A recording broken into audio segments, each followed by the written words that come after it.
ओम शांति। 4 जनवरी 1980 की अव्यक्त मुरली है। मुरली की हेडिंग है वर्तमान राज्य अधिकारी भविष्य राज्य अधिकारी। वर्तमान राज्य अधिकारी भविष्य राज्य अधिकारी। विदेशी भाई बहनों के साथ अव्यक्त बाप दादा की मुलाकात। सभी अपने को डबल राज्य अधिकारी समझते हो। वर्तमान भी राज्य अधिकारी और भविष्य में भी राज्य अधिकारी। वर्तमान भविष्य का दर्पण है। वर्तमान की स्टेज अर्थात दर्पण द्वारा अपना भविष्य स्पष्ट देख सकते हो। वर्तमान और भविष्य के राज्य अधिकारी बनने के लिए सदा यह चेक करो कि मेरे में रूलिंग पावर कहाँ तक है। पहले सूक्ष्म शक्तियाँ जो विशेष कार्य करता है उनके ऊपर कहाँ तक अपना अधिकार है। संकल्प शक्ति के ऊपर, बुद्धि के ऊपर और संस्कारों के ऊपर यह विशेष 3 शक्तियाँ राज्य अधिकारी बनाने में सदा सहयोगी अर्थात राज्य की कारोबार चलाने वाले मुख्य सहयोगी कार्य करता है। अगर ये तीनों कार्यकर्ता आप आत्मा अर्थात राज्य अधिकारी राजा के इशारे पर चलते हैं तो सदा वह राज्य यथार्थ रीति से चलता है। जैसे बाप को भी 3 मूर्तियों द्वारा कार्य कराना पड़ता है, इसलिए त्रिमूर्ति का विशेष गायन और पूजन है। त्रिमूर्ति शिव कहते हो। एक बाप के 3 विशेष कार्य करता है जिन द्वारा विश्व का कार्य कराते हैं। ऐसे आप आत्मा रचयिता हो और यह 3 विशेष शक्तियां अर्थात त्रिमूर्ति शक्तियां आपके विशेष कार्य करता है। आप इन 3 रचना के रचयिता हो तो चेक करो कि त्रिमूर्ति रचना आपके कंट्रोल में है। मन की उत्पत्ति। मन है उत्पत्ति करने वाला अर्थात संकल्प रचने वाला। बुद्धि है निर्णय करना अर्थात पालना के समान कार्य करना। संस्कार है अच्छा व बुरा परिवर्तन कराने वाला। जैसे ब्रह्मा आदि देव है वैसे पहले आदि शक्ति है मन अर्थात संकल्प शक्ति। आदि शक्ति यथार्थ है तो और भी कार्यकर्ता उनके साथी अर्थात कार्य करने वाले हैं। पहले ये चेक करो मुझ राजा का पहला आदि कार्यकर्ता सदा समीप के साथी के समय इशारे पर चलता है, क्योंकि माया दुश्मन भी पहले इसी आदि शक्ति को बागी अर्थात ट्रेटर बनाती है और राज्य अधिकार लेने की कोशिश करती है। इसलिए आदि शक्ति को सदा अपने अधिकार की शक्ति के आधार पर सहयोगी विशेष कार्यकर्ता करके चलाओ। जैसे राजा स्वयं कोई कार्य नहीं कराता है, करने वाले राज्य कारोबारी अलग होते हैं।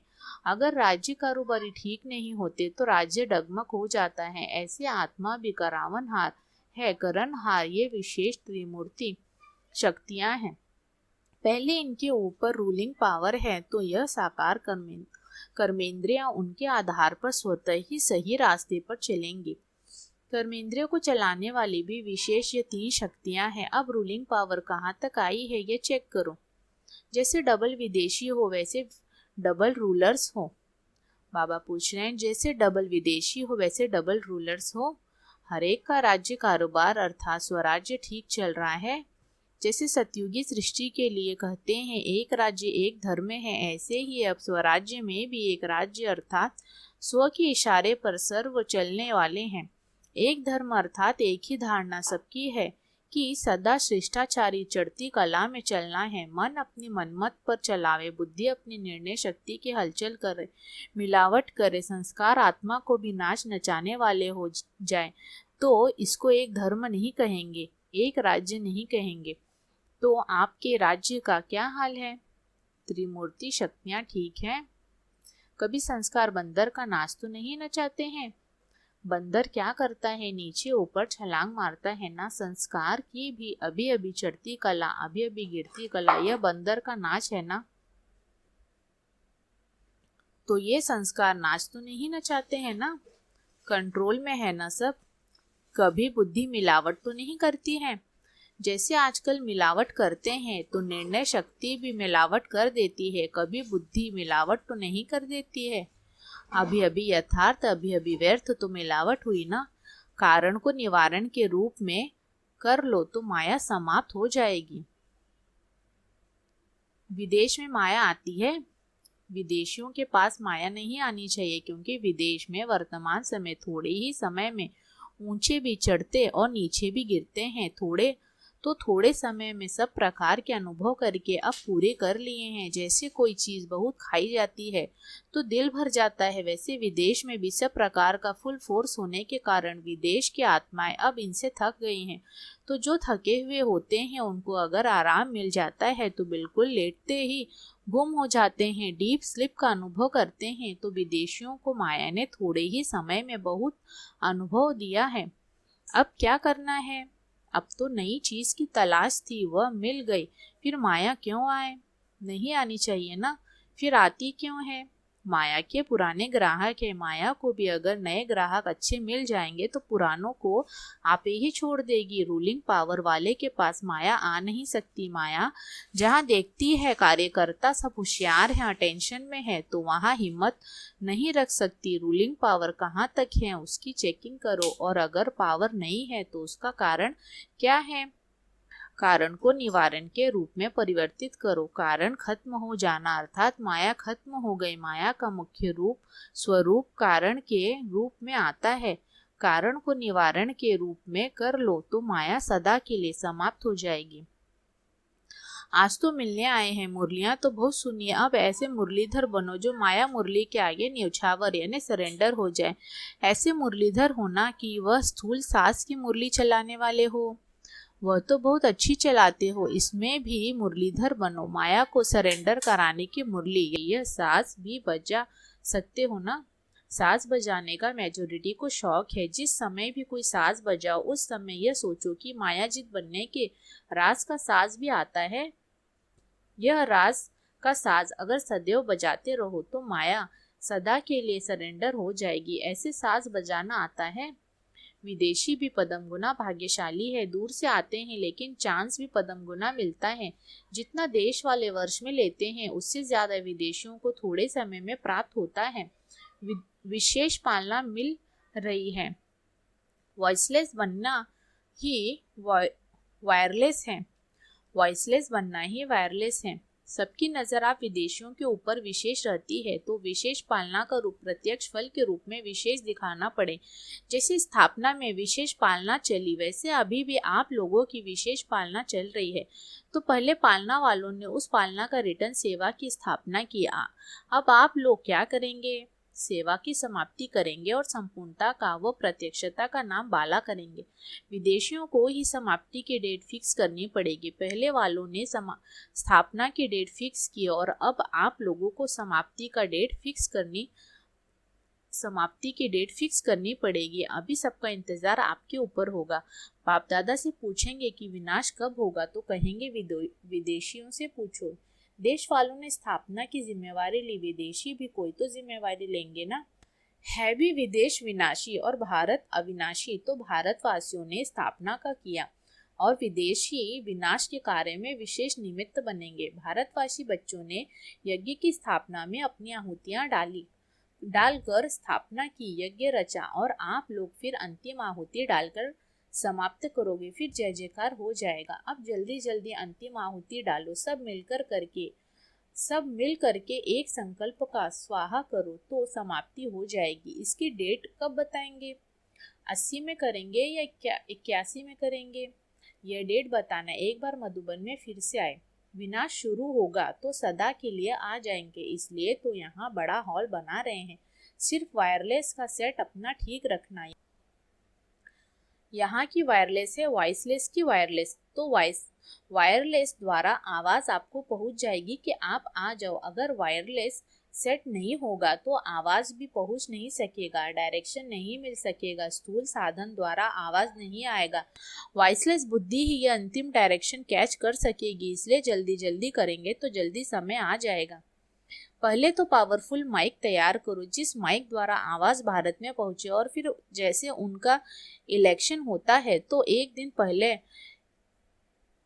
एडवर्टाइजमेंट साधन सब बंद कर देते हैं। पीछे वोटिंग होती है तो पहले तो माइक द्वारा आवाज फैलाओ तो वो भी साइलेंस हो जाएगी, फिर रिजल्ट आउट होगी। अभी एडवर्टाइजमेंट माइक कहाँ तक तैयार किए हैं? पहले आवाज फैलेगा, फिर ऐसी डेट साइलेंस, फिर ऐसी डेड साइलेंस होगी जो यह आवाज फैलाने का पार्ट भी समाप्त हो जाएगा और फिर परिवर्तन होगा। अभी तो पहली स्टेज चल रही है। ना, पहली स्टेज में टाइम लगेगा, दूसरी में टाइम नहीं लगेगा। Australia party. ऑस्ट्रेलिया के सर्व बच्चों में सबसे बड़ी विशेषता क्या है जानते हो? ऑस्ट्रेलिया वालों का जो दूसरे धर्म में पाठ बजाने का निमित्त मात्र समय था, वह समय अभी समाप्त हो गया। इसलिए अपने धर्म की पहचान मिलने से सहज और जल्दी आ गए और फिर औरों को भी निकालने की बहुत उमंग है। तो इससे सिद्ध होता है कि टेम्पररी टाइम जो दूसरे धर्म में गए हैं वो समाप्त हो गया। इसलिए यह भी विशेषता है कि जो भी आते हैं मेजोरिटी वो अपने लगते हैं, दूसरे धर्म के नहीं लगते हैं। ऑस्ट्रेलियन अथवा विदेशी होते हुए भी चात्रक आत्माएं लगती हैं, तो आत्मा का चात्रकपन सिद्ध करता है कि अपने धर्म वाले हैं। आप लोगों को भी ऐसे ही महसूस होता है ना कि गलती से दूसरी डाली पर चले गए हैं। सेवा के लिए यह भी एक थोड़े समय का पाठ मिला हुआ है, नहीं तो विदेश की सेवा कैसे होती? वहाँ वालों को निमित्त बना कि विदेश की सेवा करा रहे हैं। जैसे कल्प पहले का गायन भी है कि पांडव गुप्त वेश में यहाँ वहाँ सेवा के लिए गए थे, तो आप भी रूप धर्म में परिवर्तन करके पांडव सेना के लिए गए हो, लेकिन वो पांडव सेना अब तो धर्म, देश, गुण और कर्तव्य सब बदल गया ना। ऑस्ट्रेलिया निवासी के बजाय अपने को वहां रहते भी मधुबन निवासी समझकर रहते हो ना। जन्म का घर मधुबन है, साकार घर मधुबन और निराकारी घर परम धाम। ऑस्ट्रेलिया आपका दफ्तर है। जैसे ऑफिस में कार्य के लिए जाते हैं, ऐसे आप भी सेवा के लिए जा रहे हो, दफ्तर में जाते हैं तो घर तो नहीं भूलता है ना। तो घर की एड्रेस अगर आपसे कोई पूछे तो क्या देंगे? पांडव भवन। इसी स्मृति में रहने से सदा उपराम अवस्था में रहेंगे। दफ्तर की वस्तु में कभी लगाव नहीं होता, क्योंकि समझते हैं कि ये सेवा के लिए चीजें हैं, हमारी नहीं। तो ऐसे ही उपराम रहते हो। कितनी भी प्यारी चीज हो या आकर्षित करने वाले सेवा के साथी हो, लेकिन दफ्तर में काम करने वालों के लिए नियम होता है, काम के लिए साथी बने फिर न्यारे। अगर गलती से आपस में प्यार हो जाता है तो अच्छा नहीं माना जाता। घर वालों से स्नेह होता है, दफ्तर वालों से काम चलाना होता है, तो ऐसे चलो। ऑस्ट्रेलिया वालों ने सेवा तो बढ़ाई है ना। अभी कितने स्थान है वहाँ? 5। हर एक को राज्य करने के लिए अपनी अपनी प्रजा तो जरूर बनानी ही है। विनाश में हम लोगों का क्या होगा? ऐसे पूछ रहे हैं बच्चे। विनाश में ऑस्ट्रेलिया सारा एक ही टापू बन जाएगा, कुछ पानी में जाएगा, कुछ ऊपर रह जाएगा। आप लोग सेफ रहेंगे। विनाश के पहले भी आप लोगों को आवाज पहुंचेगा। जब तुम सभी सेफ स्थान पर पहुंच जाएंगे फिर विनाश होगा। जैसे गायन है, भट्टी में बिल्ली के पुंगड़े सेफ रहे। तो जो बच्चे बाप की याद में रहने वाले हैं वह विनाश में विनाश नहीं होंगे, लेकिन स्व इच्छा से शरीर छोड़ेंगे, न कि विनाश के सरकमस्टांसेस के बीच में छोड़ेंगे।